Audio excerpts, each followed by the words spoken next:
All right, welcome everyone to the Rebellious Noise Pro Wrestling channel. We are back talking WWE once again. My name is Scott. I'm joined by Rob, and in a moment we're going to be joined by Lucas as well because we are previewing and predicting Survivor Series, but not just any old Survivor Series, people. This, of course, is a special one because it's Survivor Series WarGames. They've shook it up a little bit this year. No more brand kind of warfare. Instead, it's straight up old-fashioned WarGames warfare. There you go. We're going to be back in just a second. Welcome to the Rebellious Noise Pro Wrestling channel. On this channel, we bring you some great content from inside and outside of the squared circle. We will go through and offer some in-depth analysis of the biggest events of the year, as well as bringing you exclusive interviews with some of the industry's biggest names. There will also be live show reviews, in-depth features, and podcasts. So make sure you give that subscribe button a slam so you don't miss any of the action.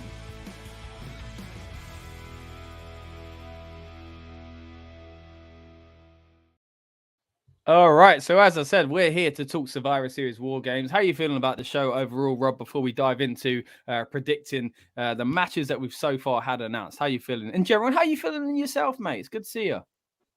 Yeah, it's nice to see you too, pal. It's always great when I get to catch up with you again. It's lovely. It's make nice it sound like we don't fest. talk. It is. Make it sound like we don't talk off there. We don't. This is strictly business, my friend. Exactly. But do you know what? It was weird. I was kind of half looking forward to WarGames, like in the show, Okay. and then half not. And then I Okay. watched SmackDown last night. Oh Yeah. my goodness, am I ready Yeah. for WarGames? Yeah, it's they did a good job at starting to set it. I was getting a bit worried. Of course, there's not much of a card going into SmackDown, and there's still kind of a few kind of loose threads and things like that we need to clear up. But of course, we'll be back for the build-up show to do that anyway. So anything we don't talk about on this show, we will highlight on that show. Which, of course, if you've been on our streams before, you'll know we do a build-up show just before the PLE goes live. So that'll be exciting as well. But yeah. As you said, though, Rob, they did a good job on SmackDown of hyping quite a few things and some stories as well, progressing them that don't have matches yet and maybe will be added to the card. We're not quite sure. Thinking Bray, for example, LA Knight, it feels maybe a little rushed to put it on straight away, but at the same time, what else they holding out for? So I wouldn't be surprised if we do get one of those matches. But of course, that's not announced as of yet. But what we do have is already a fairly stacked card. So we're going to be going through these matches in detail in just a moment. We've got Ronda Rousey, of course, the SmackDown Women's Champion. She'll be defending, of course, against Shotzi.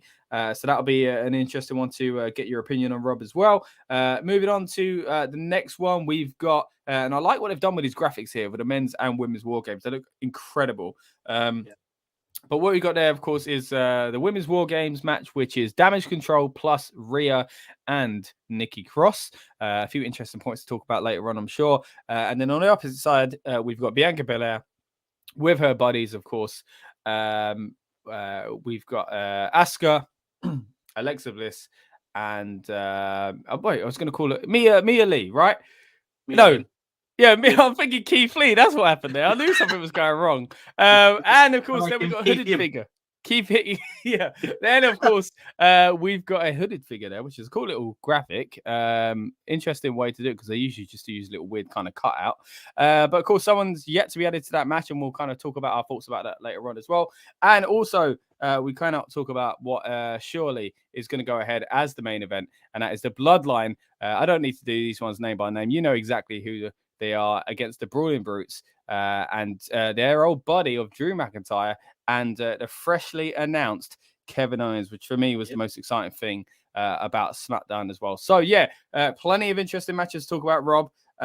Quite excited about it now that we're getting towards that. Now, I know we got some comments from Dan, who's in his kind of predictions as well. And I know he's not we have some concerns over WarGames, and I know Lucas, who's going to join us in just a moment as well, also isn't the biggest fan of the WarGames either. So it's going to be an interesting stream because I think we're going to get into quite a few interesting topics with it as well. But yeah, we'll kind of go match per match, go along like that, and just see what we think is going to happen. Of course, all of this is to see who ends up at the end of the season as the predictions winner as well. So that's going to be an exciting one to do. But yeah, Let's get going then. If I think we've got Lucas waiting to join as well. Let me just see.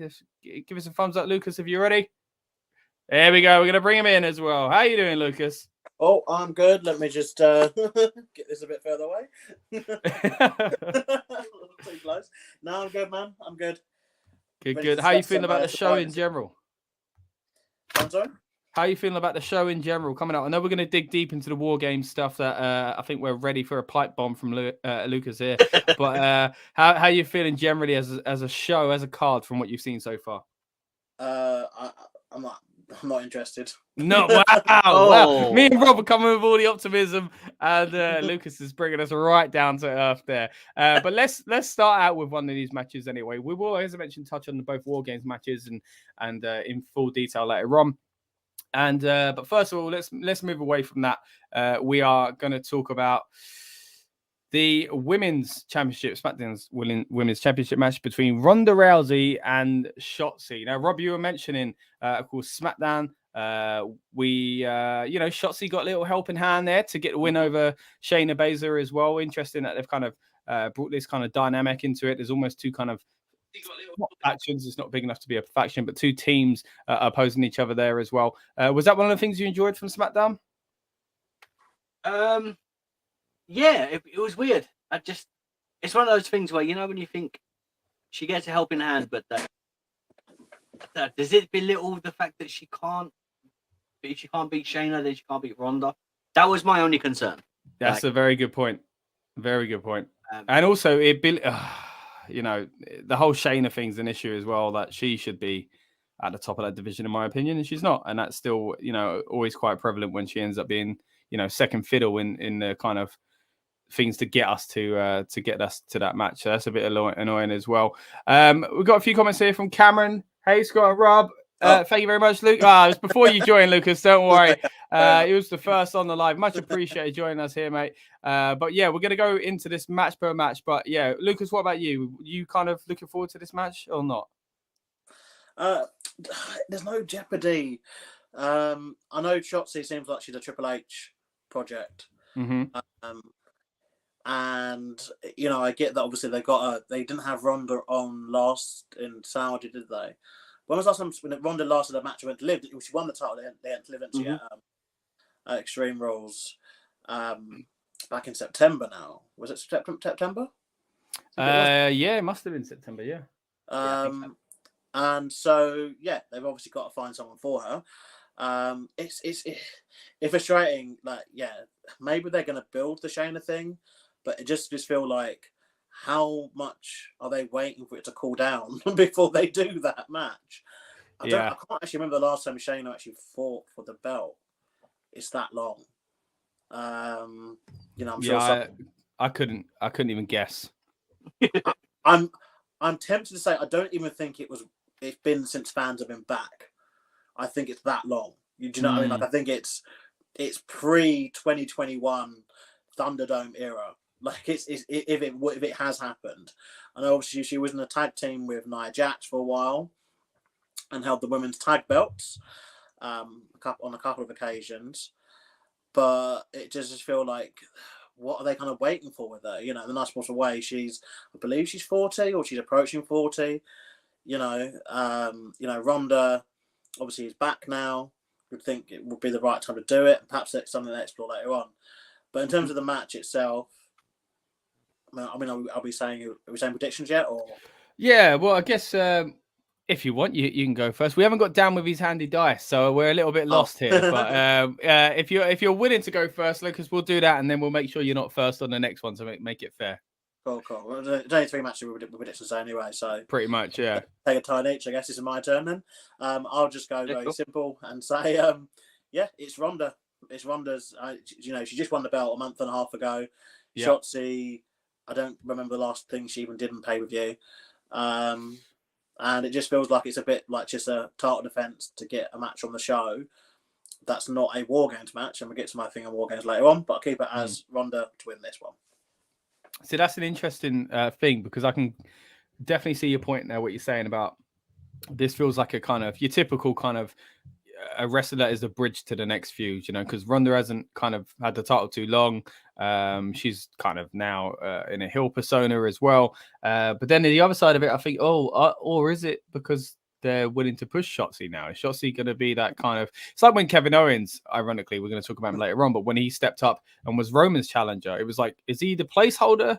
Or is he the actual threat here? It's hard to tell with these people. It's like, are they getting pushed? And Shotzi kind of has been up and down this past year. She had a great NXT run. She come to the main roster. Then they kind of put her in a different team to what she was in NXT. They gave her a tank. They took a tank away. They gave her the tank back. They took her last name away. A lot's been going on with Shotzi, and I do feel like this could potentially be the time that they do kind of bring her to the forefront of the division, because they need to build, I think, a few stars. You can't always rely on, the famous 4 horsewomen, can you? So they do need to do a little bit more there. Of course, they've done that in the past year as well with Liv Morgan. And of course, that has been part of this progression of the story anyway, because of course, Liv was the holder of that title before Ronda beat her. And that's how Ronda turned heel in the first place. But it's going to be interesting to see the result of this defining what they're doing with Shotzi, because in some ways I wouldn't be surprised if they just put the title on Shotzi to be like, there you go, fresh face at the top of the division. That's what we all want, right? Every now and then. But then at the same time, realistically, going to Ronda stuff, and it always, as we always say, it depends on the calendar, what's coming up next. Well, we're kind of on the road to WrestleMania. We've got Royal Rumble coming up quite soon, of course. Is there a PLE in December? I know it was TLC, but no. Obviously, there's NXT deadline, but there's not a main WWE. Gotcha. Yeah. So, which is lovely, by the way. We could be holding out all the way to Royal Rumble here, whatever happens on this show. So, if that's the case, then I could see a world in which, there's no point changing the title then, because this is an easy way to stretch Ronda's reign to the Rumble, where she'll face someone of maybe a higher stature. No shot against Shotzi there. That was a confusing thing to say. No shot against Shotzi, but I don't think she is quite there yet. I do think that she has potential to go into the main roster, main event scene, but I do feel like it does feel very pushed. So it does more remind me of a kind of temporary kind of feud. To get Ronda to the next point rather than make a new star. So, for me, I think I'm going Ronda Rousey as well. What about you, Rob? Yeah, what you said. Feel free to elaborate. What Scott said, but I agree. No, I just think if you were going to literally just keep Ronda holding the championship till now and then have her drop it to Shotzi, look, I am fine with Ronda dropping the championship to anyone. Bring back Santina Morella's female character, and I never drop it to her. Like, Ronda doesn't need a title to be something important in wrestling. Sometimes people are bigger. They're something bigger than a title. Brock Lesnar is another one of. He doesn't need a championship to be Brock Lesnar. He's Brock Lesnar, for crying out. Do you know what I mean? And I think Ronda Rousey can have that look and be menacing and be the heel and all this sort of the baddest woman on the planet without a championship. Which is why I don't think she needs it. So if she drops it, I'm happy. If she doesn't, then all right, drop it at Rumble. Like, that's what I think as well. I think generally I'm not, but my issue is, here we go. No, if she'd literally done it, if they gave it to her so she could drop it next to Shotzi, then why didn't Shotzi just win it off Liv and have something happen in that way? Like Ronda having it for a month and a half, or you could have extended Liv's reign and build up. Do you know what I mean? If fans were getting bored of Liv, that it would have instantly made Shotzi the babyface, and then you could have done this. I think it was too far gone for Liv, and it's frustrating, isn't it? Yeah, she suffered, I think, from being the champion at the time of obviously the management crossover. She won the championship, I believe, Money in the Bank, which was still a Vince McMahon production, produce event, and then obviously by the time I went to SlammerSlam, we were already in the Triple H administration, and that changeover, I think it just sort of, but it showed. To be fair, us as fans have done this though, because we were also happy when she won, and then for some reason within a couple of weeks that was the positive reaction had gone, and Ronda. I think the way they were presenting Ronda didn't help it either, but us as fans should have still stuck with the girl who we're supposed to have followed and meant to have been trying to big up since obviously day dot. It's been years. I always remember the promo she did against after she lost to Charlotte Flair, and said she's going to come back and she'll be stronger, and she's going to come back and basically be stronger and better. And then we've seen time after time after time, like through the Riot Squad stuff, through all the stuff like she was doing during like COVID, and she was a big part of obviously the COVID WrestleMania, big storyline that she had, like with that, and then it just didn't happen. She didn't win. She didn't beat Becky Lynch during that her long reign. Didn't beat Bianca Belair during that long reign. Just didn't win the Rumble. Didn't win Money. Sorry, did win that, and then eventually won Money in the Bank. And you're like, but within like a month, we was like going, well, us personally, but the fan base had kind of decided that it wasn't for her, and so they did the switch. And now we're in a new era, so new reign, but we only have ourselves to blame though as fans. Yeah, I feel like maybe if Liv had lost the title a month earlier to Ronda, then you could justify Ronda losing the title now. But if not, like Rob says, it kind of shoots back at the whole, well, why did Liv lose it then? So maybe it's a stepping stone, like you're saying though, like with Shotzi being a babyface, you can't have Shotzi win over Liv, but that acts like this was the grand plan all along, to have Shotzi become the new champion 2-3 months ago, which I don't think would have been the case. So, quickly before we move on from this match, though, just going to go through a few comments and then we'll get to Dan's predictions here as well. So let me just get those. Did I say one? Well, you said the same as us, so I'm guessing you went for Ronda Rousey. Yeah. I'm sure I didn't say her name. Yeah. Well, no, I don't think there was much need, mate. I think we understood. Stop being there, Rob. But again, in the age of points going missing and points kind of not being clarified with bonus points, you should say exactly what you mean, because of that Rey Mysterio situation that we had a few months back. I'm hurt by that. Where you're still hurt. Right now, just going to get to a few comments here. Firstly, from everyone, thank you in the chat. Sending in your comments. We really do appreciate it. I predict Zoe Stark in Bianca's team, and Zoe joins Judgment Day. I see it. Wow, really interesting there. We're going to get to that match later on. Richard, much appreciated that you're sending that in, though. An interesting point. So that'll be an interesting one to go through later on. Let me know why you think that, by the way, because Zoe's only just turned heel on NXT. So surely that needs a bit of room to breathe over there before kind of bringing up to the main roster to an audience that aren't as familiar with her. It might be a bit too confusing. Maybe it should breathe more on the NXT side of things. But hey, let me know why you think it. Quick mention here from Cameron asking to jump on the live. Big fan of it both. Cameron, buddy, really appreciate that. But sadly, the way these shows run, it's a real kind of difficult thing to jump everyone in and out and stuff like that. So we've got our core team that we stick to. But honestly, we appreciate all your comments. So thanks for sending them in. We are thinking though about an idea in the future where we can get videos sent in from you guys if you're interested in doing stuff like that, rather than joining the stream the whole time. Because again, it's kind of difficult with bandwidth and camera quality and all that kind of stuff. To be fair, it's awkward. So we are a specific tight ship here at Rebellious Noise Pro Wrestling, but of course we appreciate everyone that joins us along the way, and we will look into trying to get things like videos involved. So if you're interested in that, Cameron, stick around, and we're going to kind of play around with those ideas in the future. But please stick with us, sending your comments in either way, because we love having you part of the stream here as well. Richard also says, if you have Shayna and Bianca's team, then Ronda versus Shotzi at Survivor Series WarGames, it will get different. And Cameron says, Richard, 100% agree as well. So yeah, an interesting. Agreeing to that comment or to the one about Zoe Stark? Oh yeah, which one is it, Cameron? Which one are you agreeing with? Yeah, just right. Let's get going into the next match then, guys.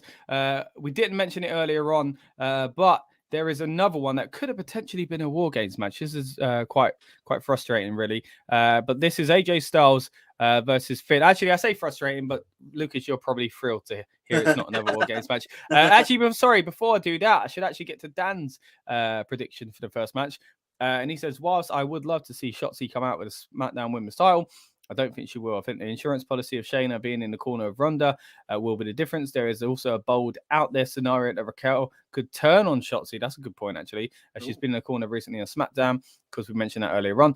And he says, not going to bonus point, but this is a possibility. Either way, convincing win for Ronda Rousey. That is a good, interesting kind of theory, actually. Dan, come on, send in your bonus point. Come on, be a bit risky. You're miles away at the top of the table anyway.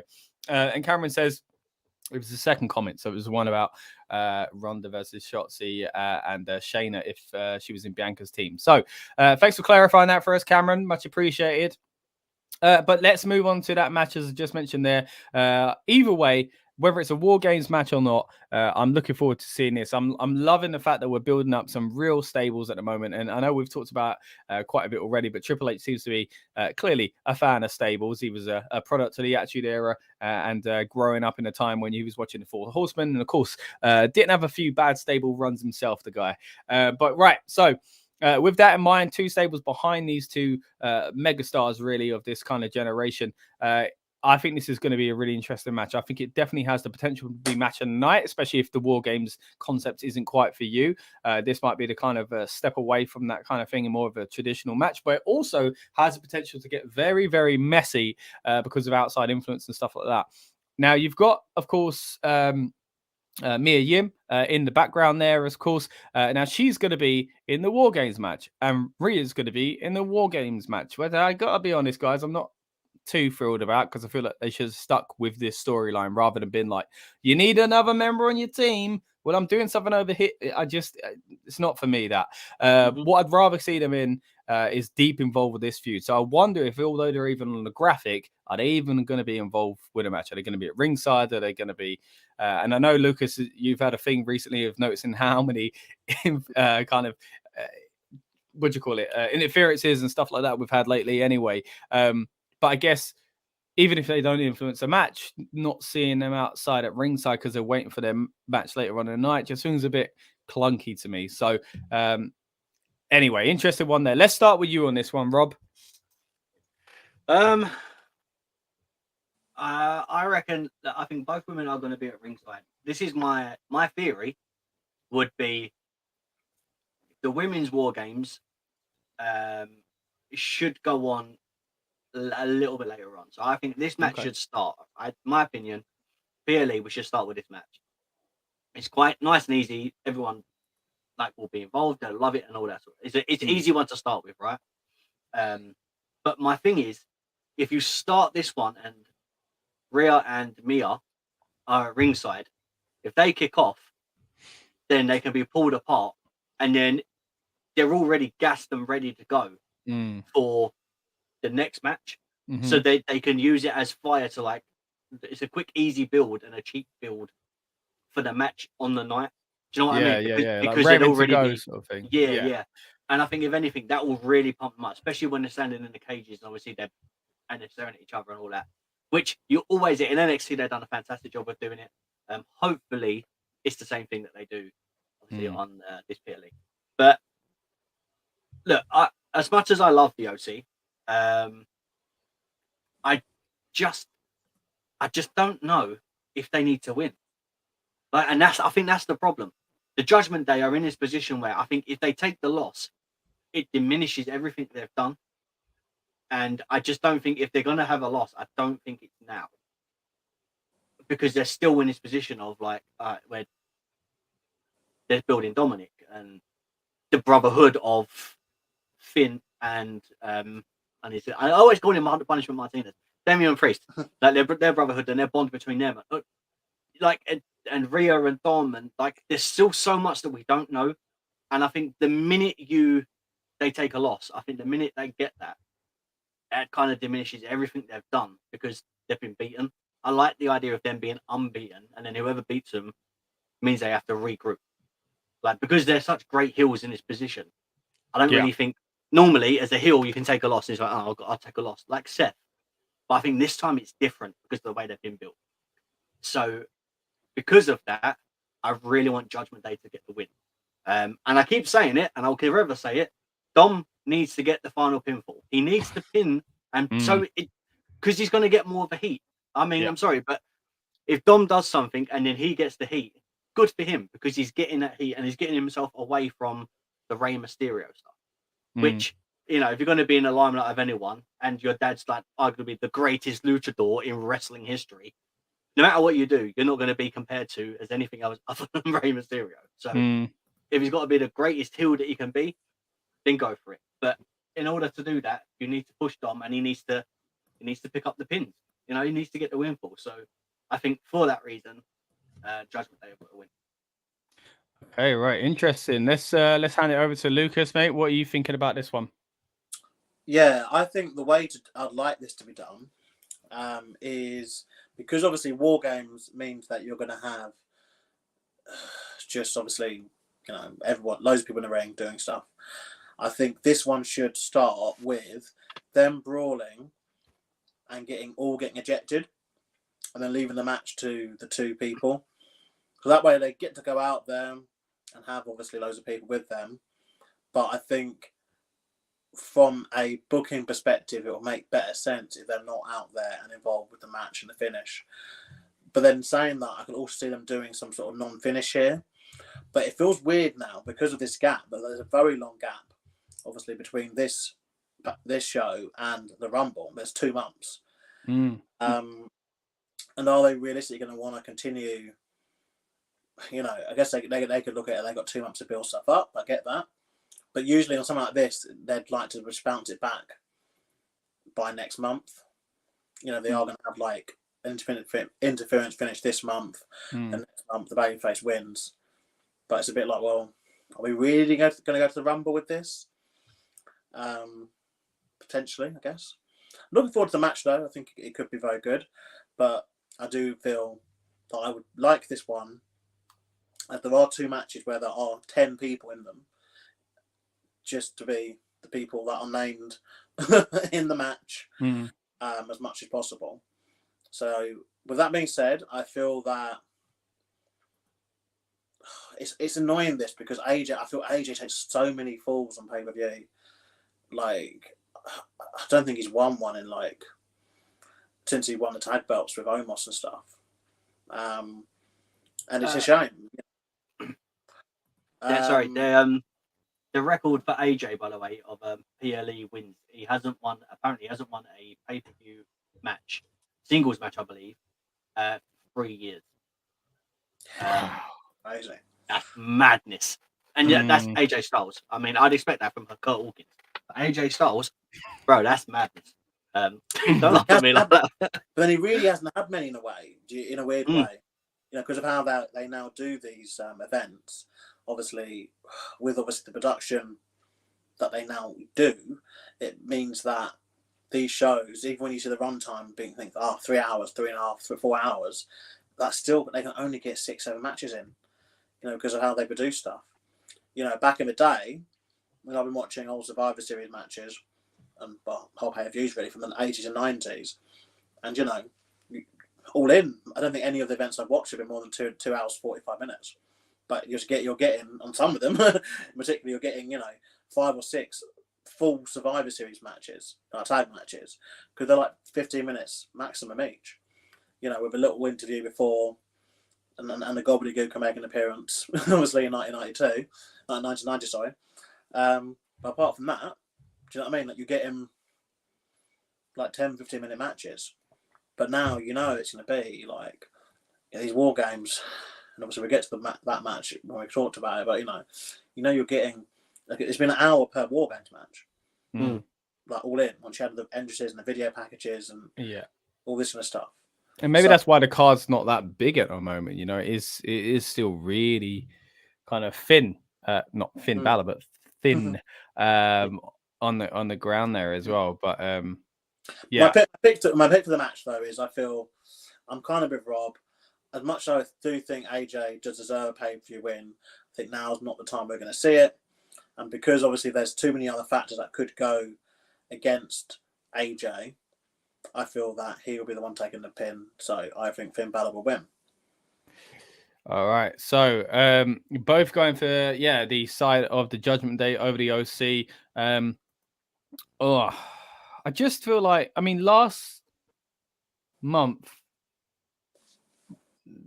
the OC lost as well, right? Or Yeah. So I just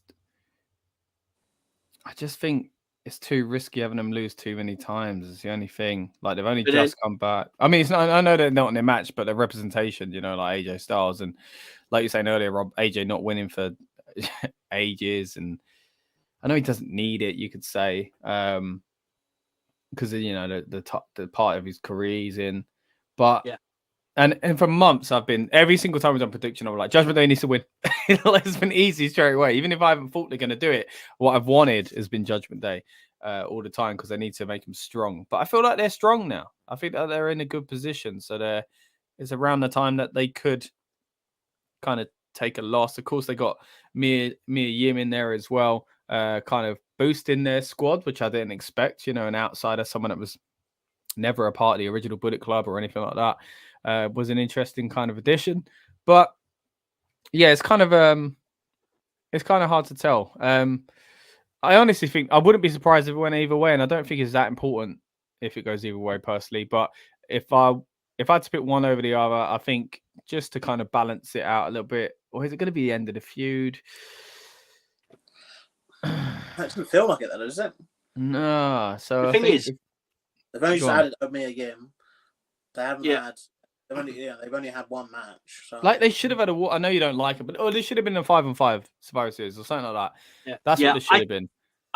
We were saying this when we was watching the Survivor Series a lot when we done a watch along for the Survivor Series in 2012, and we had like two of them, and it was the tag team one.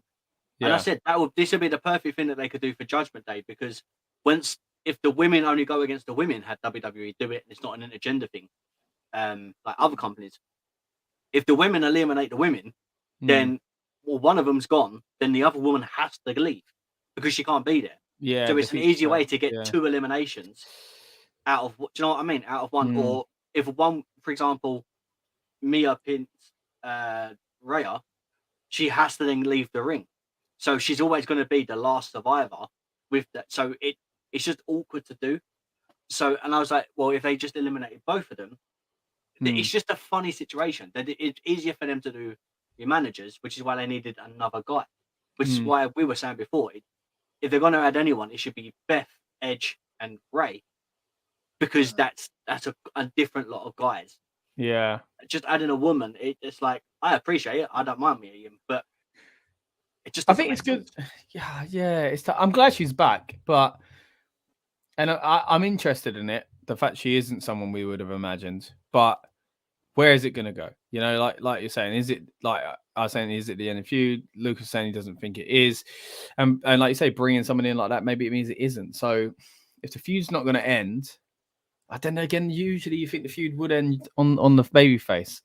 I'm feeling like if the babyface, I think for me. The way I look at it is, if the babyfaces win, the team of Judgment Day that we've wanted to grow so much looks weak because they can't win every time, like no. But I think whoever takes them down, it needs to be done a specific way. So, kind of like whoever beats Roman, it has to be someone. I think AJ could win and then they could attack him after, or something like that. I mean, I know he's got people to back him up. They could go into a brawl and they'd be like, I wouldn't be surprised if this turned into a 5-on-5 or 4 at some point. Like, I wouldn't be surprised if they changed it. So what if the woman's, let's say, we look at it from a different perspective then. So let's say the woman's WarGames starts instead of this, right? Because obviously I said this. What if the woman's WarGames starts, another match happens, then this match happens, and then it's just AJ versus Finn. The other guys are at ringside, and then obviously all the interference is gonna happen. What if Rhea and Mia then came out then, and then they kicked off, and then it's because it's like they've already had their match, and like I think you're right. It's got to go the other way around, and that's even weird because that means I would have thought the women's WarGames might kick off the show just to spread them far apart. But in this way, I felt like it kind of can't because it needs to. They can't have their match and then and then after it go hang out at ringside, even though they've unless they finish that match by going at each other and they both get DQ'd or something. Well, you can't get DQ'd. It's hard, isn't it? Yeah, it's a straight. One causes the other one to, like, probably Rhea pins Mia. And then she's cheekily pinned by somewhere else. I don't know. It's a bit of a confusing one. But hey, screw it. I'm going to go AJ Styles. Let's go with AJ Styles on this Oh, one there. goodness. I got to differentiate myself on the pack, guys. I need to try and get some points here. But we'll see how it goes. Now, I've just seen from the comments here that Cameron sent us a YouTube short. So I've just been trying to track this down. Now, we said about trying to include videos. I didn't think we'd be trying to do it this quick, but let's see if we can try and make this work. This is a thing we have never tried technically or anything like that. But we're going to see if we can play your video, Cameron. Appreciate you sending it in, but in future, we're going to try and find an easier way to do this rather than kind of figuring it out on air. But let me just 1-800 number. You know, 1-800. Right, let's have a look. He says, this is for you, RN Pro Wrestling. Can we see that? No, it hasn't come up yet. Give me a second. There we go. There we go. All right. Oh. Okay, so. RN Pro Wrestling, this is for you. So, you heard that? Yeah, we can hear it. We're good. as you can see, I've got a Rey Mysterio mask, the United States Championship belt, and I've got the, which belt's that? The United States Championship belt, so this is for you. Thank you, buddy. Thanks for sending your video, mate. Really appreciate you joining us. Like we said, and you say you've jumped in here as well. You think AJ's going to win as well. Thank you, mate. Thanks for sending that. Like I said, in the future, we're going to find ways to get people more involved, but we thought we could quite quickly try and do it there as well. But yeah, much appreciated for joining us, buddy. We're going to move on to the next match here. Let's talk about, well, it's time to talk WarGames. So because of that, no, you know what? I've still got to mention Dan's thing. Hold on. He says this one is going to be, pardon the pun, phenomenal. I agree, Dan. It could be a really good match. Although they're advertising this as JD in the corner of Belair and the OC in the corner of AJ, I think the best thing they could do is eject everyone from ringside early to just leave these two in a ring to do their stuff. As for the winner, WWE Universe, but no, in all seriousness, I think Belair's going to come out with a victory on this one. So, okay, there we go. What does great it points say? there. Sorry, what does it say when you said JD in the corner? And I'm thinking, put Jack Daniels in the corner. It says you need help, buddy. All right. Anyway, let's get on to the next match. Again, as I said, it's time to talk WarGames here. What we're going to do, we're going to talk about the women's one, and we're going to talk about the men's one. But again, at time of recording, as you can see from the graphic here, and that lovely little hooded figure, we don't know who the last person is going to be in this match. So because of that, we're not actually going to predict the winner. We're going to do that on the build-up show, just in case between now and the show that actually takes place on the night, we do find out who's going to be on it. And if not, we'll just have to predict it at that point. And if not, we'll have to maybe even bonus point, as Dan was suggesting off air, for us to bonus point who potentially could be the surprise. If we don't know who it is by the time Saturday rolls around for the PLE. So we're going to hold fire on actually predicting it, but we will talk a little bit about the match here anyway. Before we do that, I know you've touched on it already, Lucas, but is there anything else you want to get off your chest when it comes to the WarGames? I don't like them. I don't think they make any sense in WWE. Never have, even when NXT did the event, because the whole point of the match is for there to be blood, which I'm not saying WWE should do. I agree that they shouldn't do it, but the whole purpose of the match is meant to be war between two factions who hate each other, and have been warring for the months and months and months leading up to it. But it does feel very much like it is just the name of the event that they're after. In terms of the match as well, like it just combines a lot of things about wrestling that I don't like all in one match. Right. It has too many people involved, dangerous spots, kind of people kicking out everything, every 5 seconds. I also don't like how the match for me doesn't really start until everyone's in. I don't see the point of why there's so much before a fall can even be legal. Because someone could just get a gun, surely, and just shoot everyone the minute they come in. This is the thing. I mean, technically, you could say that about any no DQ match, though, sure. The thing is, with wrestling, like, the problem is like, you can suspend your disbelief to a certain extent, and you can be like, okay, you can get through some, like, okay, this is how it'll be. But I think it just, for me, it pushes too far past the point of it being like, why would you agree? Why would you agree to this? It's not a triple threat match. Like, why would anyone agree to a triple threat match ever? Like, why would you be? Why would you be like, oh, I want to face one person, and someone goes, no, you're going to face two now. It's like, no, like, no. It's only beneficial for the third person. You know what I mean? Like, imagine like Tyson Fury. Tyson Fury having another boxing match or whatever, innit? And then someone just goes, "Oh, why don't we add someone to it?" And go like, "It could tell them to go away." Like, no, I'm not. Do your own thing. Yeah. I'm not boxing two people. It makes no sense. And then the women's war game is even more problematic for me because, like, I don't understand like how the women, as much as it's progressed, they haven't progressed enough in the aggression standpoint for me. Like in terms of making stuff actually look. Because one of my main criticisms of the last month's Saudi show, the tag match, as much as I enjoyed it, I just think let someone like Alexa Bliss, her offense looks so pony and just like it doesn't hurt, and you know it just looks like it's theatrical wrestling, and it's just like I don't see how. And even though she's obviously one of the worst offenders at it, I do feel that there were a lot of women in there. I'm just like, they're not going to do anything, in my opinion, that's believable. And also, the final reason why the kind of nail in the coffin for WarGames for me is the fact that this year it has replaced Survivor Series tag matches, which I think are actually really good. I grew up with them. Like the match that I think I watched the most of, along with the Rumbles, I guess. Wow. You know, like growing up, like would always watch those big tag matches, and just because it's always had that right level of jeopardy for me, where like you say, you can go from 5-on-5 to like 3-on-1, like 3-on-2, like 5-on-2, 5-on-1 even. You know what I mean? People doing clean sweeps and having elimination record. They've had like tag team ones and all this kind of stuff. And it's always been a good storytelling point as well. Yeah. And it's a shame that I would have preferred them really actually to do a women traditional 5-on-5 and then the men's war games.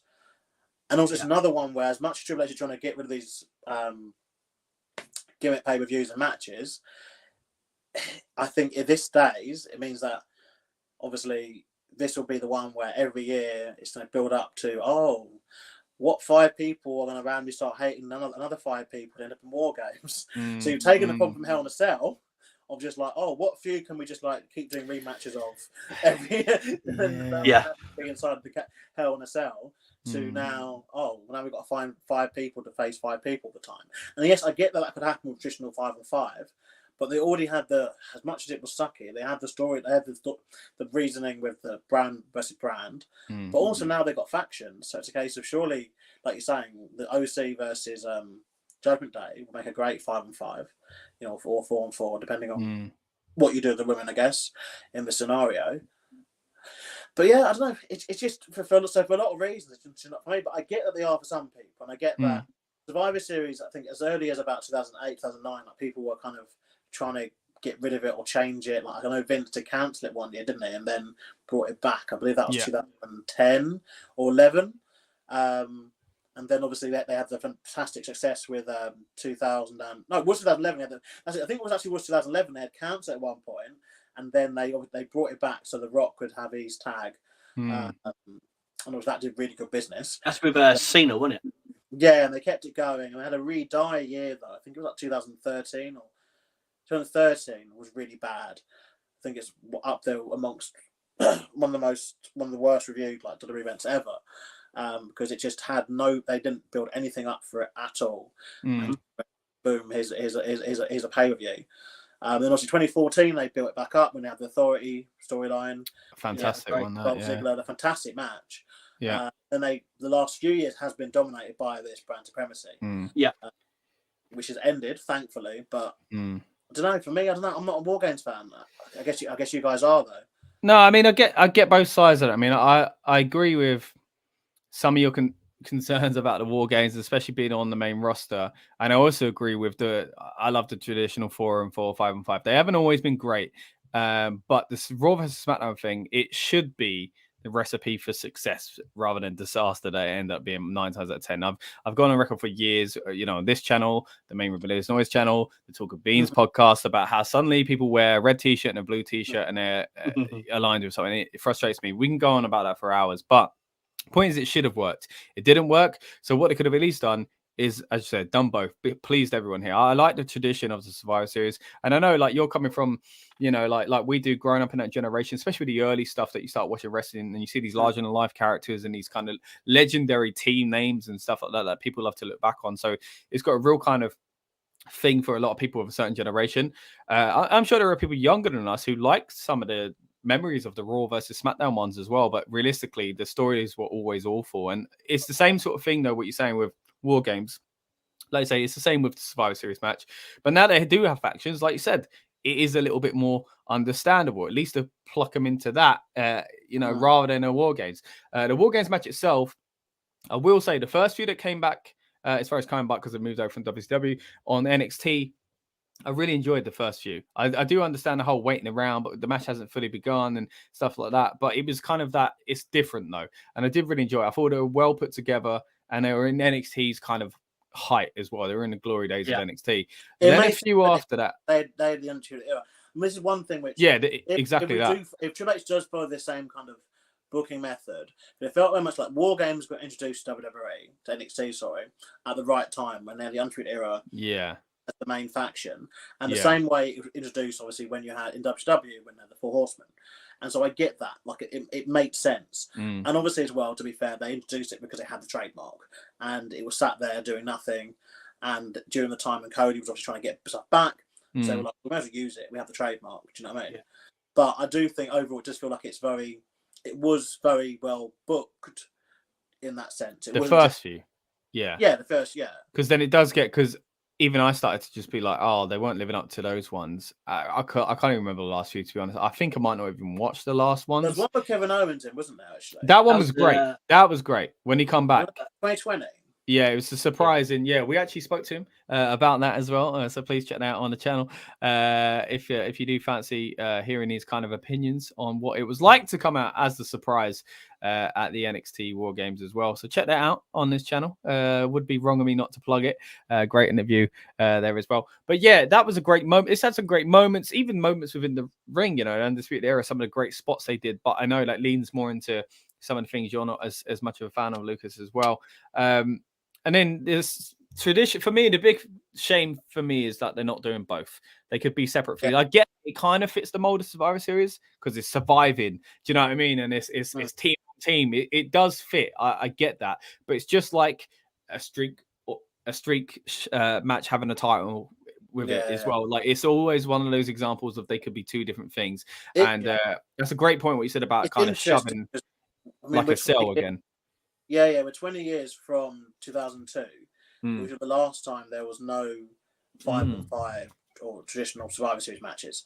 And that was the year that birthed us the fantastic Elimination Chamber, which obviously you guys are to watch along as you put on the screen now. But it was very interesting that it's one of those where I'm kind of thinking, I can't remember if I was on the internet around that time. If I was, it would have been on like forum, stuff like that.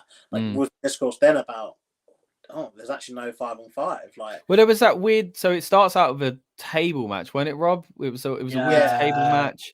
Yes, they had like an elimination match. Yeah, there was a lot of elimination theme stuff, but not the traditional. So again, just like sort of like you're right. What they've kind of done here. The next year, and then 98, they had obviously the tournament, didn't they? The was it Deadly Game, something like that? Yeah, something. It was called something weird, wasn't it? But that's up there. A lot of people love that one as well. So I think what I'm hoping happens is that this year gets kind of given the one-off. They want to introduce WarGames to the main roster. And because they do 50-50 booking, they have to do one for the men, one for the women. But next year, they do bring back, they have essentially whichever feud they feel needs the WarGames element, that gets the WarGames match, and the other feud. So the men get the WarGames match, and the women get the 5-on-5, and maybe get another 5-on-5 too. I think it's a very, very important part of history, and I think especially with the fact that one of their most iconic characters, being the Undertaker, debuted as part of one. I think it's something which it should stay. It should stay, and I don't know. They maybe, to be fair, they even have a week now where they could be thinking that this feedback might come, and Triple H is showing that he's not as bullish as Vince McMahon was, in the sense of if Vince wanted to do Hell in a Cell, he didn't care. He was just, no, we're doing Hell in a Cell, and it won't make any sense, but that's what we're doing.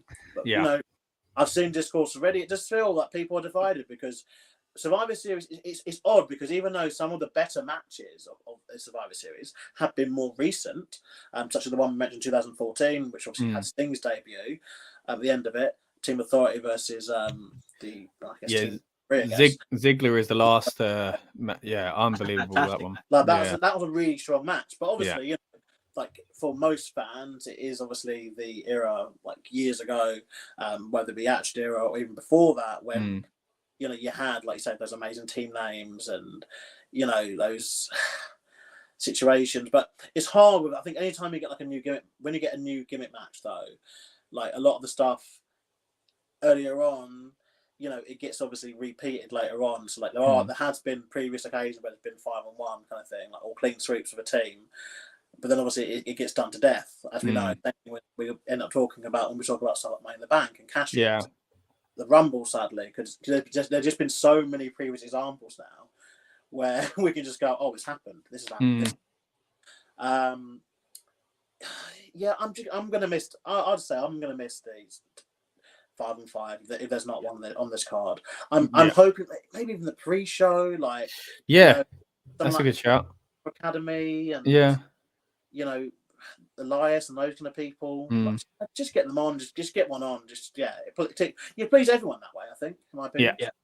Definitely. Yeah, I agree. Even doing a pre-show one with lower card members. Yeah, definitely. What was you going to say there, Rob? Look, I don't mind WarGames. Like NXT, the first couple were absolutely amazing. You can put Undisputed Era in it, and then there was the one that I really enjoyed. It was Undisputed Era, was Viking Raiders, Ricochet. And that was fantastic. It was so good. You know, the thing they'd done everything. But I'm worried that WarGames is now going to be Survivor Series WarGames. I think, okay, if it's a spectacle match and it's an event of, well, we've got two teams and they've been battering the hell out of each other. And let's say, for example, you take it to Hell in a Cell. Hell in a Cell couldn't contain them. Let's put them in WarGames. To me, that makes sense because it's like, well, look, we're going to give you more space. There's more destruction. Beat the living crap out of each other. One of you has to win. For me, that makes sense in a booking perspective. But if next year we go, it's Survivor Series. Yeah, it'd be just 5 random guys and then these 5 random. And I'm just thinking, well, just the same old problem again, won't it? It emotes the idea of the spectacle of what WarGames is. The same as Hell in a Cell, the same as the Chamber, the same as TLC, Money in the Bank. The minute you start gimmicking them and putting them in specific things all the time, the love for it disappears. Like I don't really care about Hell in a Cell now. I mean, the last great one, I think the last great one that I watched, and I thought, you know what, that is an absolute amazing one, was obviously Triple H Undertaker with Shawn. That one at WrestleMania, that was fantastic. Usos versus New Day, that was fantastic. Oh yeah, right. And obviously Bad Blood '97. So Undertaker, Mankind, but all of them have had a moment. Anything that we've had other than that has just been diabolical because it's not lived up to.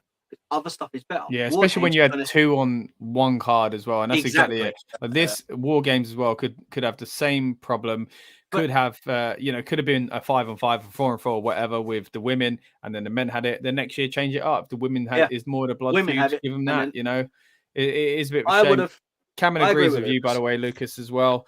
Also feels like it should be a WWE thing, and it doesn't seem to be a fan of the double ring. As well, but it's weird because I can't obviously they will use one obviously in AJ versus Finn, for example. They're obviously going to use one ring, but there's always that in the in the corner of your eye. You can always just see the second ring. Yeah. And all I'm thinking about is that second ring. Yeah, I think they've done a couple of cool spots and where someone's used it. Someone's used it or other bits, but I just think. Yeah, it's one of those weird ones where it dictates your entire look of your show so much, Yeah. All right, go on. Sorry. I think the only reason that we've got 2 at the moment is because it's the first time it's going to be on a WWE, let's say WWE brand, so like the main show and all that sort of stuff, not NXT. So we need one for the men, one for the women. So then we've got double the amount of destruction, double the amount of stock footage that they can use for promos. Apparently, guys, another reason that's going round is because obviously a lot of people who are been involved in WWE branded, so NXT WarGames matches, they no longer work for the company. Mm. They want more They've got no footage. Yeah, they want more footage basically of people who do. And so they are actually asking people to do crazy kind of spots and stuff, obviously, which so they can show that stuff. Yeah, they can show that and have it as the package. exactly. And one has to imagine that they will be maybe potentially eyeing this up for what would end up to become the next WWE video game. So it could be open to it in that. So there's a lot of kind of at stake things here. So I get from a business point of view that there's a lot of things that it probably holds a lot of thing over. But I think fan opinion I think is very divided on this from what I've seen. I think the safest way would have been having the men's do the war games, the women doing the elimination. Because I just think if you've got a band of brothers, prime example would be the Bloodline, right? They're a unit, and then you've got, and the way they've done it, it's a little weird, but you've got the Brawling Brutes, and then out comes Drew. Now Drew and Sheamus have history. Yeah, you can see it. They're friends, but they are like brothers within the way they've. Look, we've gone to war with each other. Now I'm standing shoulder to shoulder. The only thing that confused me was with Kevin Owens, but the pop for that and the Sami Zayn aspect and going against Roman, it makes sense. With the women, it's like, oh, we need another partner. Do you want to join us? Yeah, that's what I haven't liked about that build as well. I would have rather just done. Forced. They should have just done an elimination match because it doesn't matter who you get. Because if you do a heel turn in the war games, it's not really surprising because you're already in a situation where you can't do anything. Yeah, I think with the women, like you've only got a couple of ones where you're like, oh, there's actual like storyline, they actually hate each other kind of thing. Something has happened. It feels very much like the men. There's lots of that. Obviously, in this match, we're moving on to that match now anyway. But that match, I think there's a lot of these little feuds and rivalries and moments that could happen where you're like, oh, actually really invested. Whereas the women, it's just their presentation's always been all the babyface women are all friends and are all lovey-dovey and happy. Yeah. And even when they feud with each other, it still just feels a bit like, oh, sorry, love. Like, it still feels a bit like if outside of Ronda, really, who obviously she presents herself very, very differently, and it's very much whatever. The other girls, you're a bit like, well, they don't hate each other, do they? They're all just friends, isn't it? When someone like Natalia turns heel to face every 5 minutes and then decides that she wants to feud with someone, and then the next minute she takes a team with them, then she feud with them again, then teaming. Even like the Nikki ASH and Doudrop stuff, like or the Nikki Cross and Rhea Ripley. Like it feels a bit like if they want a tag team together now, they're just team. But then it's the overall presentation of the women as a whole, which I must say before people kind of get on my back with this, that on the most part is really, really good. From the main event of the women's division, the main people, there are a lot of matches that I'm invested in for certain and that I've enjoyed. But when you get into the tag teams and the rivalries outside of the big ones, very much like there's actually nothing here. Like there's nothing here. Because again, in this men's one, when we're talking about Sami Zayn and Kevin Owens, that's literally tells our time. Do you know what I mean? Like that's exactly. It's always going to be big. Always. Kevin Owens as well. He's tied to being one of the guys who obviously was early fed to Roman. The Last Man Standing match, which another match needs to disappear as well. Actually, Last Man Standing match back in. Yeah, I mean, look, who's going to beat Brock lifting the ring with a a tractor? Exactly. What was it? A big forklift. Who's going to beat that spot? There's no point. This is the thing. Like Hell in a Cell, ladder matches, Last Man Standing, and just rest them for the whole of next year. They need to spread out a lot further, don't they? Need to be more surprises and yeah. Yeah, it's just but like Kevin Owens, he's got that, and obviously Drew had, and obviously there's a lot of that stuff that's come out of that clash, since. And again, we never know how much is true or how much is just someone saying it. But it did feel like Drew could have left. I think he was probably the closest. Outside of Brock winning it back, I guess. Rule that out. But even that one, when you watch it back, you kind of see, this Brock's in a different kind of mode now. It has moved. I think he's accepted. The company have accepted. It's moving past that now. Brock just can't win the belt back again. He doesn't need to. He's his own attraction. But Drew, and then obviously you've got Braun and Brutes, who, they've been they've been a group which, let's be real, if Vince was still in charge, it would have been split up by now. Yeah. And Trish kept them together. Sheamus, obviously, absolute workhorse, and is, in my opinion, on some sort of. He just refuses to. He's doing a Benjamin Button where he's actually getting better as he's getting older, as he's getting more banged up, as he's getting more long in the tooth. He's actually getting better. He's the match that he had against Walter were phenomenal. I thought. Absolutely phenomenal. Like just real hard hitting. Could barely watch some of those strikes. They were just like, and seeing them both get the respect, obviously, in front of, basically a hometown crowd, it would, an Irish airport was nearby, I guess. Close enough. Basically, crowd, it was phenomenal. Yeah. There's a lot in this match. It's an interesting one there as well. You mentioned Imperium. It's a real shame they were 2 months ago whenever it was announced at WarGames. I could have seen a time where they become part of a 4-4, 5-5, where it would have been, and a WarGames match or something like that. But interesting points about WarGames all round. We're going to get into, of course, actually predicting the men's who we're going to think, but we won't actually predict the women's. But of course, we have been touching on it a bit here anyway. And what our general thoughts of it are, again, we'll kind of really cement our predictions on that on the build-up show. So please come back for that on the night of the PLE, just a few hours before it kicks off. We'll be here trying to get yourselves hyped for it and ourselves hyped for it. And they're always good fun as well. They're real kind of fun, laid-back stream. So really would appreciate if you join us for that. Quickly get to a comment before we move on. Sadly, Cameron's had to say goodbye. Much appreciated joining us, though. Love the content. Hey, we love having you on board as well, Cameron. And anyone else sticking around live or on demand, we'd appreciate if you drop your comments. Let us know what you think is going to happen here at Survivor Series. And, of course, we will be covering the PLE in depth throughout next weekend when it's actually on. Right, so let's get into these matches. As we said there, we got 2 at the moment. At the time of recording, we don't know the final participant in the women's match, so we won't be predicting that. But we do know everyone that's in the men's war game. So what I'm going to quickly do now, I'm going to quickly go through some of Dan's comments here. He's got some general thoughts overall about Survivor Series, just touching on some of the things we already mentioned just then. So he says, not too sure what to make of the show. Going to say, not a huge fan of the War Games matches. Don't see the point in having a match where it doesn't actually start until everyone is in the ring. Why would you not just sit and wait for everyone else? Just a pointless concept, in my opinion. Just quickly jump in on that bit.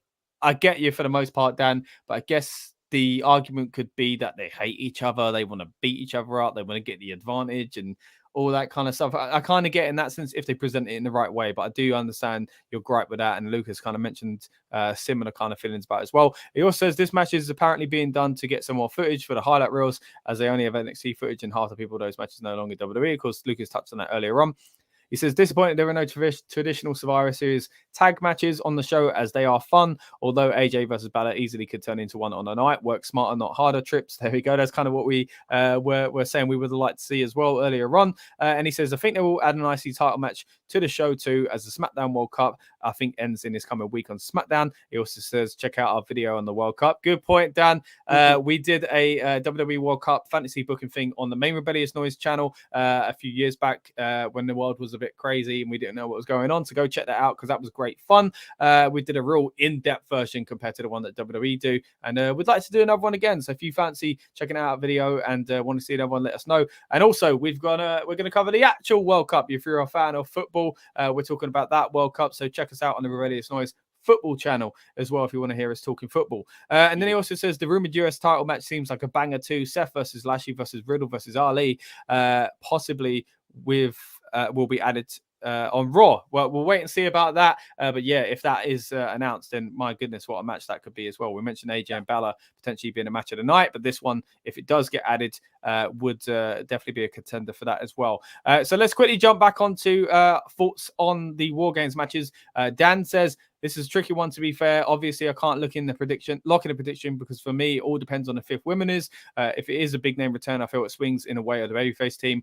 But if it's just a regular from Raw, SmackDown / NXT, then I feel it goes away, Damage Control and Friends. I agree with you there, Dan. It's very interesting, though, who it could be, as in the fifth woman. definitely some interesting combination in this match. An addition of Nikki to the mix with new gimmick could definitely be a great decision. Yeah, some great points there about the women's war game match. And before we do jump onto the men's again, I know we're not officially predicting the women's one here, but your thoughts kind of the same there, guys? I mean, we've already touched on the kind of awkwardness of throwing in Rhea and Mia. But hey, it is where it is. Other than that, I do think it could potentially be an interesting. I think everyone in the match is great. I like the idea behind the core of it. I just don't know if it needs to be a WarGames match. And yeah, I think it might have been better suited as a traditional Survivor Series. Not strong enough. I think, to be fair, for me, Bayley not being the champion is making it not feel strong enough. We've seen, we've seen Bianca beat her in a ladder match. We've seen Bianca beat her in last woman standing. Like there's no real belief here that Bayley could win, because surely this whole thing should be built around the fact that Damage Control have helped Bayley cheat to beat up Bianca and other people, but they haven't. The Bayley is going in, like too strong. I mean, end of the day, well, this TBA, like they must know, like, night Cameron. They must know that obviously, we discussed this to death, and we think that it could be anyone, and obviously all the names are floating about who it could be. Obviously it is a bit smaller with the women's circle, let's be real, because obviously less women in general, and because there's probably less excitement about this match than if the announced person was in the men's match. I think that could open up a whole kind of can of, it could be this person from AEW, whatever, or we've come back from injury. But the women, it feels a bit.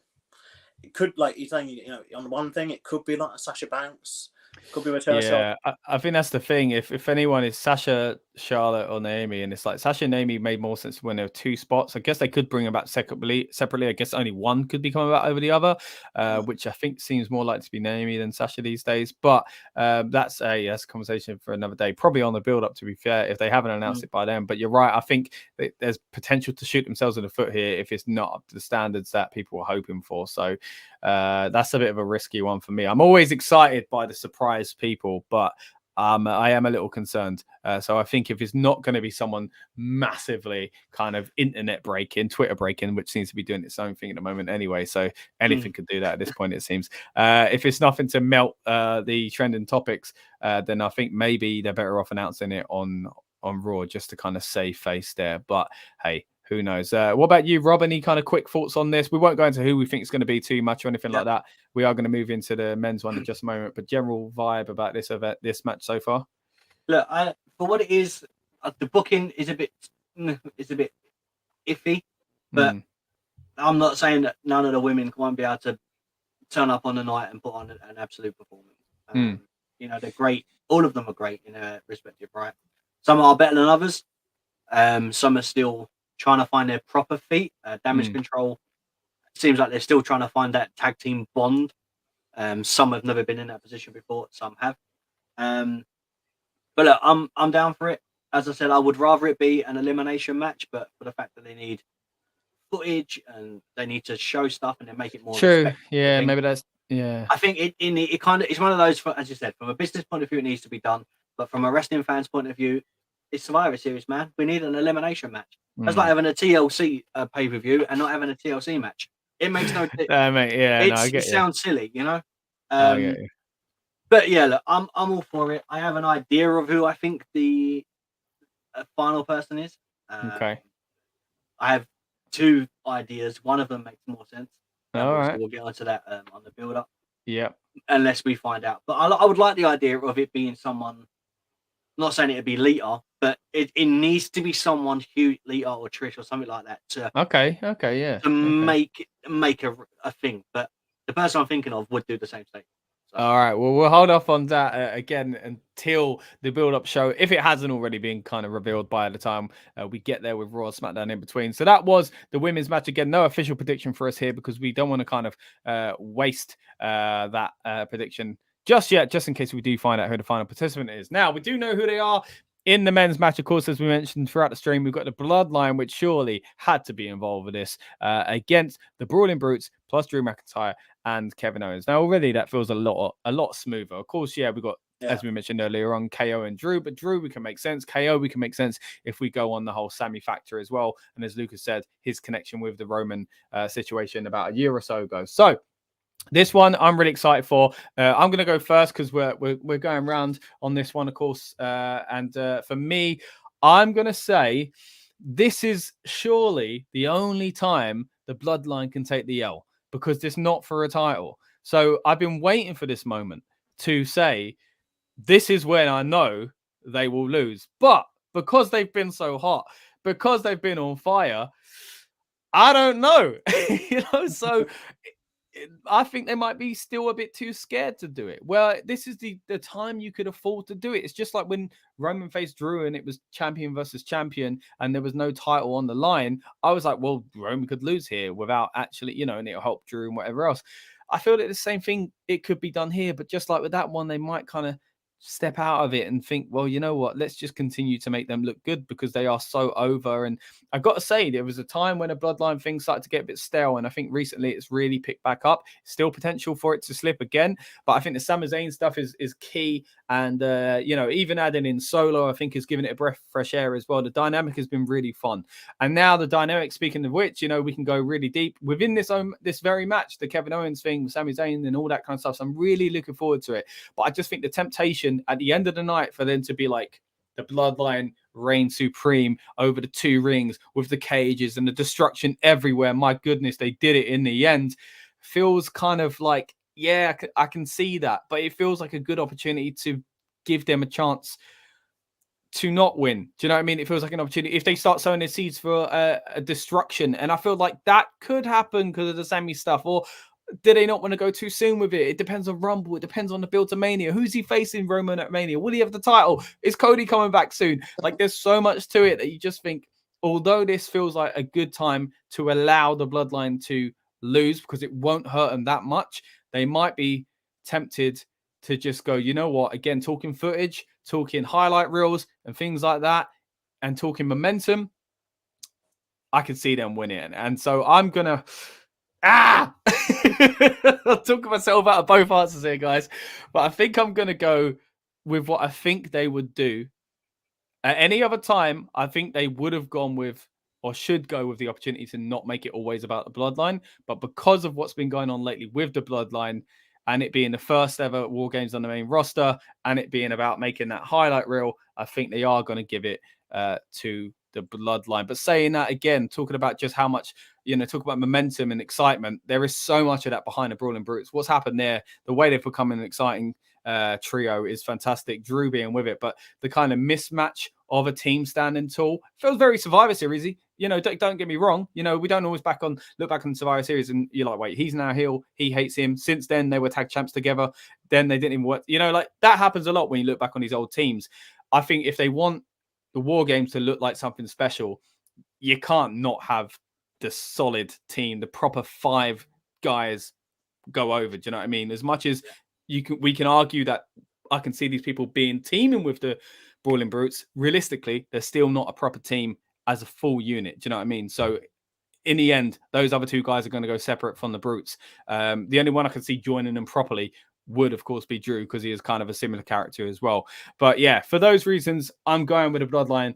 But either way, I know we've already kind of talked about WarGames potentially being a bit of a every now and then. I do think this one has potential to be something quite special. So yeah, Bloodline for me. Let's move on to you, Rob. Look, when we discussed obviously this, and then we see it Friday, Kevin Owens come out, I thought I had a definitive answer of Bloodline are going to be reign supreme in this. Then Kevin Owens come out, and now I'm thinking, I don't know. Is a real changing factor, if you know what I mean. Just it's in like he's got the experience in the match. Obviously, Owens, just there's something about it that you just sometimes you think maybe he could do it. Like, there's something about him that it's just believable, heel or face. But imagine if the Bloodline lost and it was because Jay caused Sammy to take the pin, and then they really, really pushed that because it's already there anyway. There's always, I wouldn't say cracks in the Bloodline, but something's going on. So I think if Sammy takes the pin, then it'll be. Sorry, don't worry, it happens. It happens. If Jay takes the pin, it's bigger. So if Bloodline lose, I never thought I'd say this, but I want Jay Uso to take the pin. Right. Because that will really build The pressure. all this stuff. Yeah. Yeah. So already, just from hearing you there, I've already fantasy booked in my head that Sami Zayn wins the Rumble and they're trying to convince him not to go after Roman Reigns. And that's how we get to that match and Sami eventually does it. But anyway, my mind's gone wild just thinking about the jeopardy between the characters there that you've been laying out. But yeah. I just think from a standpoint of looking like an absolute unit, a full team, they look legit. Bloodline's too tempting, isn't it? It's too tempting not to book that. And I just what I want to see as well is I know you're not a fan of it, but them coming out obviously with the Bloodline shirts and all that sort of stuff, but they have like their gear matching. So even Sammy coming out in something like Roman would wear, or just really playing up to, because this is going to be the first time that they're kind of all together in the match. Well, a lot of times as well, I wonder if the other teams do the whole war paint thing as well, because they really do play up to the war kind of theme. Scottish, they'll probably do like a Scottish or Irishy sort of. Yeah, they'll do war paint of some sort. Yeah, that would be interesting. Viking Raiders done that again with when Ricochet was a part of it. Yeah. But yeah, so I'm really intrigued as to what they're going to do. But it makes sense for the Bloodline. As much as I would happily see, as you said, the Bloodline take the loss and take an L1. Like, yes, it's the one time you can do it and it doesn't affect, because Jimmy J or Solo, no one loses the title. Anyone, like anyone could take it as long as Roman doesn't take a pin. The Bloodline lose and it doesn't affect him because he was involved in a match, but he wasn't involved in the pin. Yeah. So it makes sense as a way to get a pinfall over the Bloodline. But do you need a pinfall over the Bloodline right now with the way? Well, I think even Roman could get pinned and it could be, but that could sow the seeds of what the hell? Why am I not kind of? I think it's dangerous to take him. I think it's dangerous for Roman to take a pin. Maybe it is now. I'm thinking more like 6 months, a year ago, where I feel like it could have still happened, like the Drew one, But I think now, like, if this was 6 months ago, I'd be like, Roman could take a pin. Or even a year ago, I was like, Roman could take a pin, it'd be fine. Yeah. But you can't pin the guy that's got 2 titles and then you've got Solo Sikoa just standing there. Like, it's got to be someone. Jimmy, Jay, Solo. I think, if anything, the 2 people that can't take the pin would be Sami Zayn and Roman Reigns. Yeah. It just, because they're too loved in a weird way. Yeah. Like, but yeah, I don't know. But I just think, as much as I want the Bloodline to take the loss, again, I can't believe I'm saying that. But like the Brawling Brutes, and they have to take the L on this one, because the footage of the Bloodline standing tall, united with destruction across the ring, is what a visual. Especially too tempting, isn't it? Yeah. Especially when you've got 2 lots of titles as well. So they're going to have 2 titles and then another 2 titles, and then Solo and Sammy either side. It looks too much like a perfect picture for you to not do it. Especially when we're talking about, we need footage and promo packages and all this sort of stuff. That standing at the end of a promo package shows how much of a complete team they are. So they have to win, surely. Yeah. So I'm going Bloodline. All right, Lucas, mate, over to you. Remember how much you love WarGames, so this was... Oh, it's so hard, this. Yeah. It's actually made harder by the fact it's a WarGames match over Survivor Series, in my opinion. I think if it was Survivor Series tag, there's lots that could kind of stack up bad in one team's favour, probably be the reason for it, and for the for the loss, or for but with it being WarGames, it basically means that everyone has to be out of the match, essentially, one way or the other, through dangerous spot, whatever it's going to be, weapons and all that kind of stuff.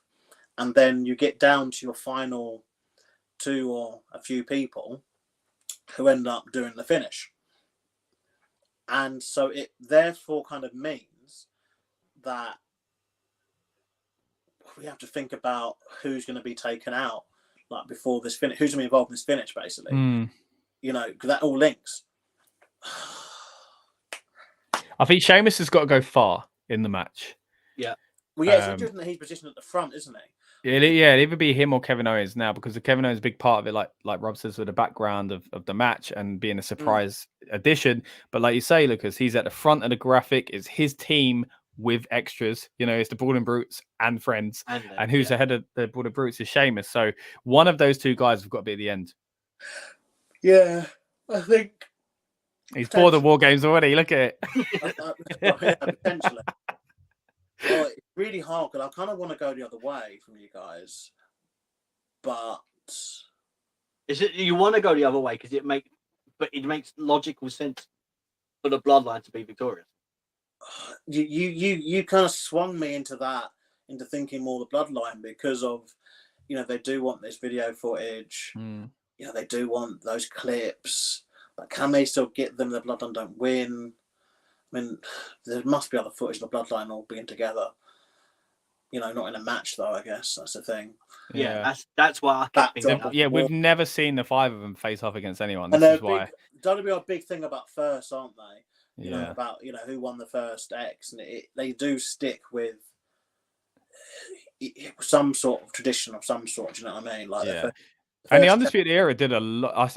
I'm pretty sure they won, if not all, most of the matches they were in. They won the first one, didn't they? I think they won the first. Yeah, so and they won the first and lost the second, if I remember. Okay. Right. That round. Okay. Was there only two then? All right. I'm like, most. I'll have a look. Yeah, all 9 of them they had.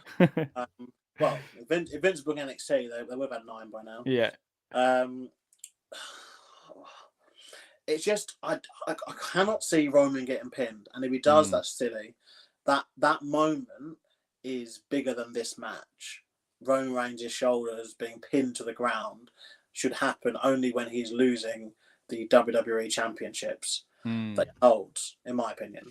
And so you're wasting it, like you said, you're wasting it in a match which has 4 other persons who aren't even Sammy, like who I disagree and think he can't be pinned. I think he can. I'd argue, to be fair, this could be what triggers. The thing is, the reason why I thought here's one go. The reason why I thought the Babyface team would win, right? Because I think they need to start putting people as a threat to Roman's reign, and a good way to do that would be in this match, and to switch the Roman dynamic up a little bit, because at the moment he kind of is like he fears no one, he knows he's better, blah blah. But if now the Babyface team win, and he can start getting not scared, but kind of just at least kind of conscious that this could kind of happen. Do you know what I mean? And that's when he could start getting on people's backs, like Jay and Sammy, for the Rumble, and say, you guys best enter and you guys best win, because I don't want Kevin Owens to win.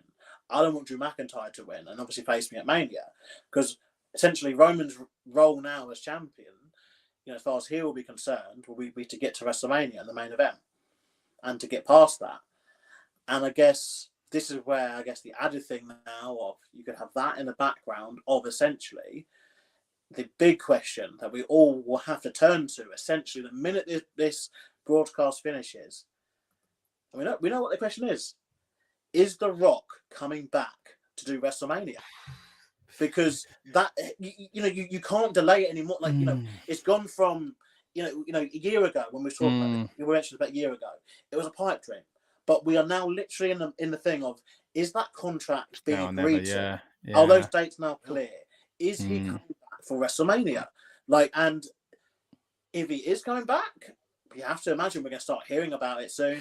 I mean, Survivor Series is where he debuted. We mentioned earlier on, like you say, with Undertaker as well, the strength of that brand. He debuted at it, and it feels a bit too soon, because I feel like there's still a chance it won't. But if he came back at Survivor Series at the end of the match, the Bloodline win, and he's like, well, I'm the only one that's, you know what I mean? Like that, it's meant to be the whole who's really head of the table. And he stares down the other 5 members of the family, other than Sammy, the honorary use. Then what a way to kind of do it. Like, that's a great way to bring him back. I just feel like it's a bit soon, but you got me kind of fantasy booking now with The Rock, annoyingly. But Daniel's here as well. Daniel Wiley, thank you very much for joining us, buddy. There's been 8. Really appreciate it. What was that, Rob? There's been 8. 8 already? 8, well. Oh, I guess like two of the men and women each year, I guess. But so the first one was Undisputed Era versus Authors of Pain with Roderick Strong. With Sanity as well. We had, but do you know what's really standing out to me is Pete Dunne, Butch, has been in 3 WarGames matches. Yeah. And the only thing that they've really said is that Kevin Owens has experience. They haven't mentioned the experience from Pete Dunne. Yeah. Why is that? Obviously, I know he's going to the touch, but yeah, it's an interesting. That's strange. That is strange. But yeah. Go on, carry on. Sorry, I was just reading. I got really excited about that. Yeah, it's different character. That was the reason why. Yeah. I guess. Butch never been inside the structure. So yeah. I mean, they might find a creative way to kind of talk about it on the night. I hope they do, because it will make sense, because it's just essentially, it's not like, Pete Dunne's gone from Pete Dunne to like the Undertaker kind of gimmick where, where the change. Yeah, it's not a drastic. Yeah, you got to pretend he's a different person. He has just put on, just wearing a flat cap. Yeah, he put on a flat cap. Yeah, and hanging about with Sheamus, like it's not, it's not rewriting it completely. No, I mean, you could say they are similar enough that he personally feels that they are. Well, they have a crossover there. If you want to hear him talk about that, check it out on the channel. Again, it would be silly of me not to plug that there. But go on, Lucas. Who you reckon's taking the W? Who's taking the L here? Quickly, this might sway you. Daniel also says the Bloodline ain't going to lose at WarGames. Do you agree with Rob, myself, this Daniel? In a bit, we'll get to our own Dan and what he thinks as well. Go on, what do you think, Lucas? Oh, it's just... Right, okay. I was going to say, is he grabbing a coin? He really is grabbing a coin. Let's try again. Wait, what's what? It's tails. I said head is Bloodline. It's tails. Are you want to go with that? Yeah, we've got to go with that. Kevin Owens team winning.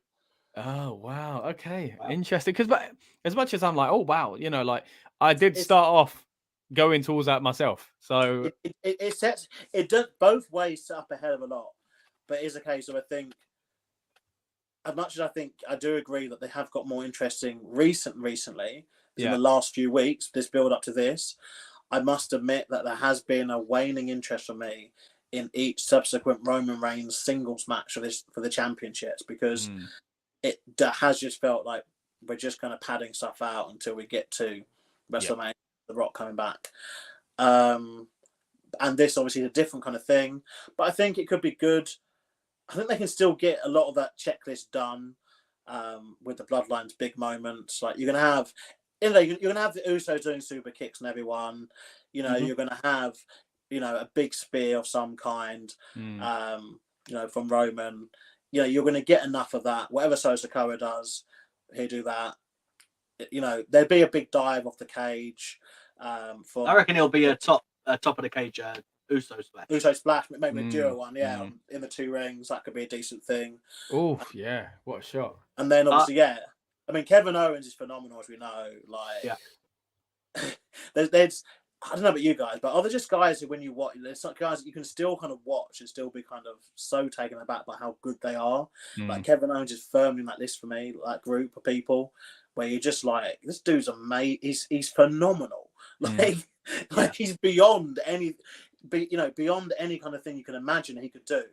Like some of the stuff he's done, like previously in these matches, in these types of matches. By types of matches, I mean these big kind of multi-men, kind of messy matches, really. The bumps that he's going to take are just like top dollar. And I think he will definitely pull out something really big, I think, for this, with being obviously such a big match. And again, he was an original Triple H guy, wasn't he? Yeah. Triple H NXT signing way back. I really want to see.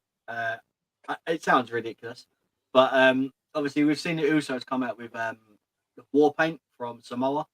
I would love to see the black and red war paint. That'd be cool, or something like that.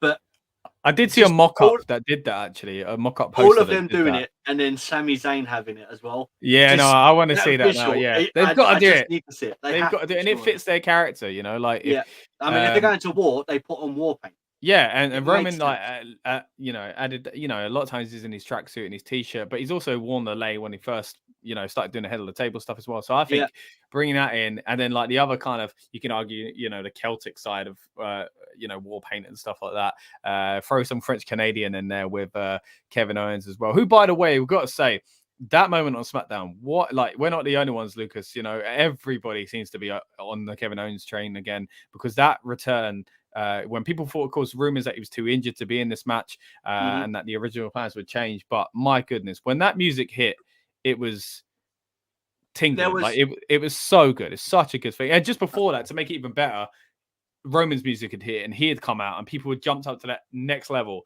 and then Kevin Owens' music hit, and just so good. You know what? For all the kind of bad modern stuff that happens, the injury thing that's going on now, with the fact that there's so much trolling around every injury that it gets laughable, is actually a really good business practice in a weird way. Like, I think it's one of those where, because the minute someone gets injured, you know, you get half the group that go, "Oh, you know, wish you a speedy recovery," and half the fan base go, "It's a work." Yeah. And they know that exists. But that's what you want. You've got to blow the lines again. They just play up to it so much. Yeah. And both, I mean, I think they're like WWE, because they, as a whole, tend to be a bit better and hotter on these injuries than AEW are. Because AEW does feel very much sometimes like, oh, they get injured and it means, okay, like, you know, it's because of bad practice there, like something's gone wrong, you know, or they've been allowed to do stuff that they've not been about. But with WWE, they're very like professional when it comes to the injuries. Do you know what I mean? And obviously they have doctors, and obviously they're well documented for their doctors won't pass certain wrestlers that are now wrestling in other companies. But it just feels very much like every injury now, like, no one believes. And it's actually, they're using it to their advantage, because no one believes anyone's ever injured. Like, someone's arm could fall off in a match. People are like, no, it's work. They're like the knight from Monty Python. Just a scratch. He never had two arms. What are you talking about? Yeah. I don't remember that. But they use it to their advantage, because they know now as well, like, as much as we're asking the question with The Rock, a lot of people will start asking the question, when's Cody going to return? Maybe he'll return in this match to cross the bloodline. Maybe he'll come back afterwards. No, you're back on Raw. You're back on SmackDown. It's the Rumble. Yeah, like the Rumble. You know, and they just use it to their advantage. And they're going to start posting stuff about Cody's recovery and stuff, and they might even, if they're really smart, they need to do it. Have them do a promo and say that his recovery is going better than predicted. Yeah. To get people think he's coming back sooner, but it's actually going to be longer. Because if he said, the problem they're going to have, if he says, "Oh, you know, I can't get cleared," you know, blah blah, that's like people think he's coming back sooner. Yeah. Like, it's brilliant. But yeah, like, I think it's, for all the kind of modern stuff which doesn't work, I think this is something that really does. And obviously, the people who are actually injured, I must say that I'm not saying I want people to get injured doing this, but if they are injured, and obviously they're on the right, you know, they're getting the right medical attention that's needed. Yeah, I do think it's good that companies are able to kind of use it to their advantage. Yeah, definitely.